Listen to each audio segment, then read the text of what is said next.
शिवाय। हरतालिका तीज की आप सबको बहुत सारी शुभकामनाएं। भाद्रपद मास के शुक्ल पक्ष की तृतीया तिथि को आने वाला हरतालिका व्रत भगवान शिव और माता पार्वती को समर्पित है। तो चलिए इसी हरतालिका तीज व्रत के उपलक्ष्य में हम इसी से जुड़ी हुई एक पौराणिक कथा का श्रवण करते हैं। आइए आज की हरतालिका तीज व्रत कथा का श्रवण करते हैं। मंदारमाला कुलितालकायै कपालमालांकित शेखराय दिव्यांबराय च दिगंबराय नमः शिवाय च नमः शिवाय। नमस्कार है। हे ऋषिगण, एक समय कैलाश पर्वत के शिखर पर माता पार्वती और भगवान शिव वार्तालाप कर रहे थे। उस समय माता पार्वती भगवान शिव को नमस्कार करके उनसे पूछती है, हे नाथ, यदि आप मुझ पर प्रसन्न हैं तो आप मुझे गोपनीय से भी गोपनीय व्रत के विषय में बताइए। एक ऐसा व्रत जो सभी धर्मों का सर्वस्व हो, सबसे श्रेष्ठ हो, जिसमें परिश्रम थोड़ा और फल अधिक हो। कृपया आप मुझे ये बताइए कि मैंने ऐसा कौन सा तप और व्रत किया था, ऐसा कौन सा दान दिया था जिसके परिणाम स्वरूप आप स्वयं, जो कि आदि मध्य और अंत से रहित है और समस्त जगत के स्वामी हैं, ऐसे आप मुझे भर्ता पति के रूप में प्राप्त हुए। माता पार्वती की बात सुनकर भगवान शिव ने कहा, हे देवी, ध्यान से सुनो। अब मैं आपके समक्ष एक उत्तम व्रत के विषय में बताता हूँ। ये व्रत अत्यंत गोपनीय है। जिस प्रकार उडुगण में चंद्रमा, ग्रहों में सूर्य, वर्णों में ब्राह्मण, देवताओं में भगवान विष्णु, नदियों में गंगा, पुराणों में भागवतम, समस्त वेदों में सामवेद और इंद्रियों में मन श्रेष्ठ है, उसी प्रकार ये व्रत सर्वोत्तम है। ऐसे ही ये पुराण वेद का सर्वस्व है, जिसे आगमों ने कहा है। अब उसे ध्यान पूर्वक एकाग्र चित्त से आप मुझसे सुने।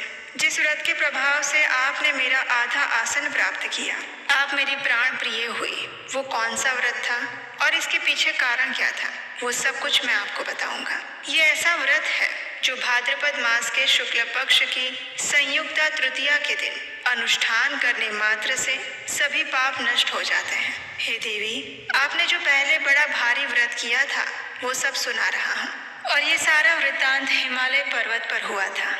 हिमालय पर्वत अनेक प्रकार की भूमि से व्याप्त और अनेक प्रकार के वृक्षों और लताओं से युक्त है। उस पर अनेक पक्षीगण रहते हैं।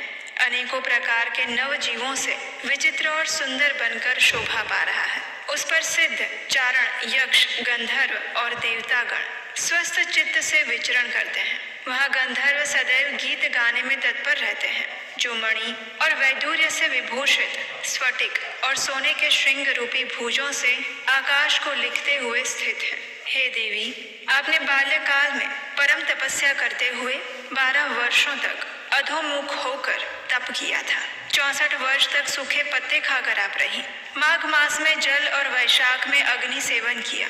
श्रावण मास में अन्न और पान छोड़कर बाहर में रही। जब आपके पिता ने यह आपका दुखमय स्थिति देखी तो चिंता से विह्वल होकर वे सोचने लगे कि मेरी इस पुत्री का विवाह मैं किससे करूं। उसी क्षण धर्म को जानने वाले ब्रह्मपुत्र और आकाश मार्ग से यात्रा करने वाले देवर्षि नारद मुनि शैलपुत्री को देखने की इच्छा से हिमालय पर्वत पर आ गए।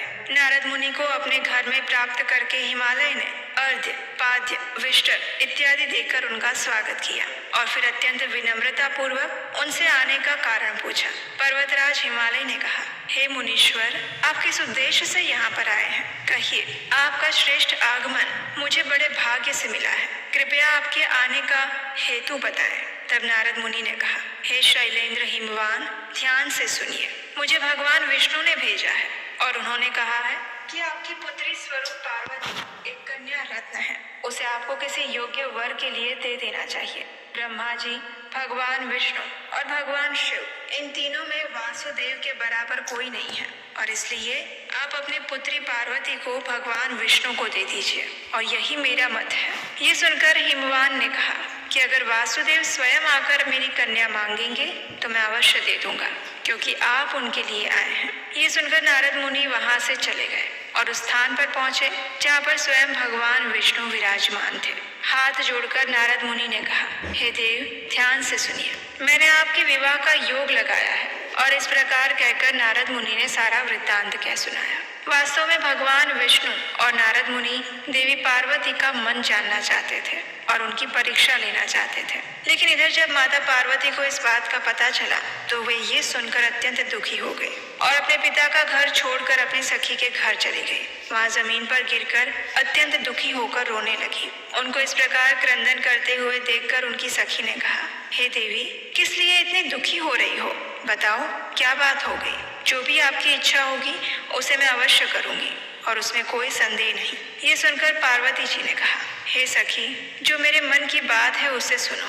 मैंने निश्चय किया था कि महादेव को ही अपना वर चुनूंगी, लेकिन मेरे पिताजी ने नारद मुनि को मुझे भगवान विष्णु को देने के लिए अपनी सम्मति दे दी है। हे मेरी प्रिय सखी, इसी कारणवश अब मैं अपने इस देह का त्याग करना चाहती हूँ। पार्वती जी के ऐसे वचन सुनकर उनकी सखी ने कहा, हे सखी, तुम चिंता मत करो, मैं तुम्हें ऐसे वन में लेकर चली जाऊंगी जहाँ पर तुम्हारे पिता नहीं आएंगे। इस प्रकार निश्चय करके पार्वती जी की सखी पार्वती जी को लेकर एक वन में चली गई।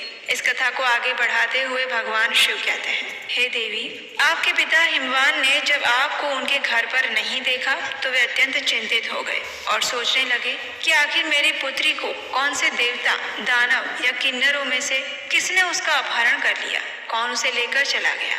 अब मैं भगवान विष्णु को क्या उत्तर दूंगा? मैंने तो उन्हें वचन दिया था कि मैं अपनी पुत्री का विवाह उनसे करवाऊंगा। इस प्रकार सोचते हुए हिमवान मूर्छित होकर भूमि पर गिर गए। उस समय सभी लोग हाहाकार करने लगे और पूछने लगे कि आखिर क्या बात हो गई जो आप मूर्छित हो रहे हैं। तब हिमवान ने सभी लोगों से कहा कि मेरी पुत्री का किसी ने अपहरण कर लिया है, मेरे कन्या रत्न को हर लिया गया है, या तो उसे काल सर्प ने खा लिया है अथवा किसी व्याघ्र ने मार डाला है। मैं नहीं जानता मेरी पुत्री कहाँ चली गई, कौन दुष्ट उसे चुरा ले गया। इस प्रकार आपके पिताजी शोक संतप्त होकर कांपने लगे, ऐसे ही जैसे आंधी से भारी वृक्ष कांपने लगते हैं, और आपको ढूंढते हुए वन वन में फिरने लगे। उस समय आप भी घोर वन में अपनी सखियों के साथ घूमती हुई एक रमणीय नदी को देखकर उसके किनारे की सुंदर गुफा में उसी गुफा के अंदर रहने चली गई। आपने अन्न और जल का परित्याग कर दिया। आपने बालू का मेरा शिवलिंग स्थापित किया और उसे शिवलिंग की अब प्रतिदिन पूजा करती रही। पूजते हुए भाद्रपद मास के शुक्ल पक्ष की तृतीया तिथि के दिन हस्त नक्षत्र में व्रत आदि करके रात्रि में नृत्य और गायन के साथ जागरण करने के बाद आपके इस कठोर व्रत के प्रभाव से मेरा आसन हिलने लगा और उसी समय मैं आपके समक्ष उपस्थित हुआ जहाँ आप अपनी सखियों के साथ विराजमान थी। उस समय मैंने आपसे कहा, हे देवी, मैं आप पर प्रसन्न हूँ, जो भी वर मांगना चाहती हो वो मांग सकती हो। मेरी इस बात को सुनकर आपने कहा, हे महेश्वर, अगर आप मुझ पर प्रसन्न हैं तो आप मुझे पति रूप में प्राप्त हो जाइए। आपकी इस इच्छा को पूरा करते हुए मैंने कहा, ठीक है, ऐसा ही होगा। इतना कहकर मैं वापस कैलाश आ